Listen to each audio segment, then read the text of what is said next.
康位于四川省西部，这里被誉为宝藏之地、嘉绒文化的故乡。马尔康不仅有着独特的人文风情、秀美的自然景观，还有深厚的嘉绒文化底蕴。其中，非遗文化犹如一颗璀璨的明珠，闪耀在马尔康。唐卡是藏族文化中一种独具特色的绘画艺术形式，被称为藏族的百科全书，也是中华民族民间艺术中弥足珍贵的非物质文化遗产。火塘是藏民族家庭生活中最为重要的位置。火塘上方为贵宾席位，供客人和长辈就坐。中年烟火缭绕，烧茶煮饭，烤火取暖。刚结束一天的忙碌，一家人围着火塘，聆听长辈讲述火塘故事，赞美新时代里高原儿女美好的幸福生活。头帕是嘉绒藏族女性着装的主要装饰之一，用七彩丝线编织的美丽图案，代表着勤劳的生活习俗和善良的审美观念，展示出嘉绒女性的巧手智慧和品味，更体现对幸福生活的赞美和对美好未来的憧憬。藏族人民在喝青稞酒时，都会为远方的客人献上洁白的哈达，唱一首阿拉羌瑟，以表示对客人的欢迎和祝福。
今天这个特殊的日子，我们的屯兵将士们为了保家卫国而出征，让我们斟满这祝福的青稞美酒，为勇士们壮行祈愿凯旋。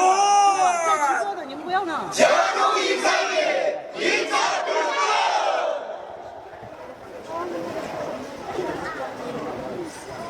嘉绒阿妈，嘉绒一藏，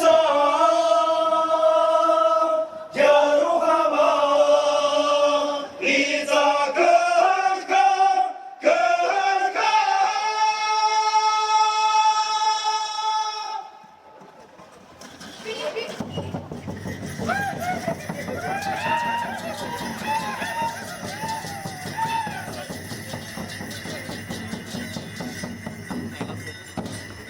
我坐边边嘛。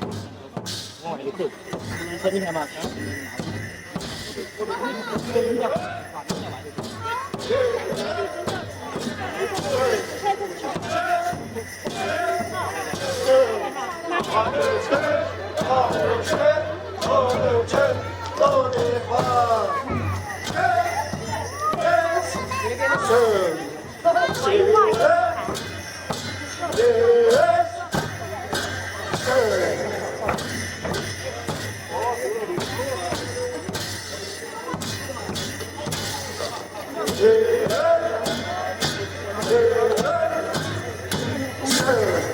南拳五，西拳八，西拳六，南拳八，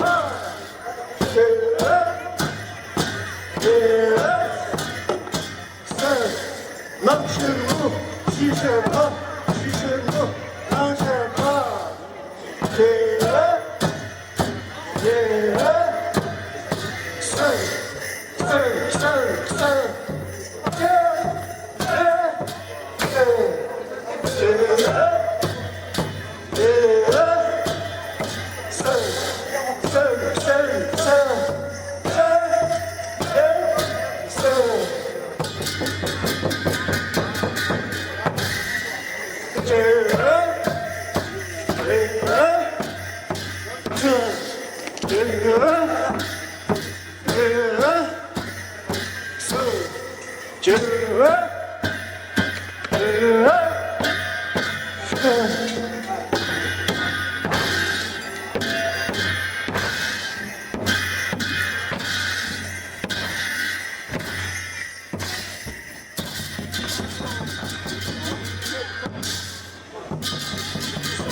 是凯旋归来了，快快烧茶烧馍馍。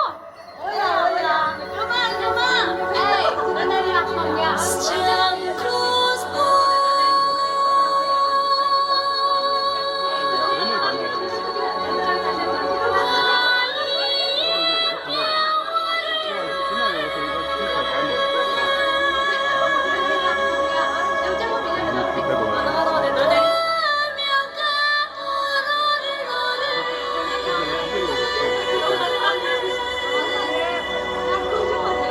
真的不要紧。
在嘉绒文化中，火塘不仅提供了温暖和光明，还是文化传承的重要场所。嘉绒锅庄舞是中国圈舞的活化石。在马尔康举办的嘉绒锅庄节，因舞姿独特优美、参与人众多而荣获世界吉尼斯颁发的规模最大的嘉绒锅庄展演活动奖。火塘与锅庄舞相互依存，体现了嘉绒儿女对传统非遗文化代代相传的珍视。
欣欣向荣的地方，阿拉江水哟，马尔康，情飞扬，深情的梦。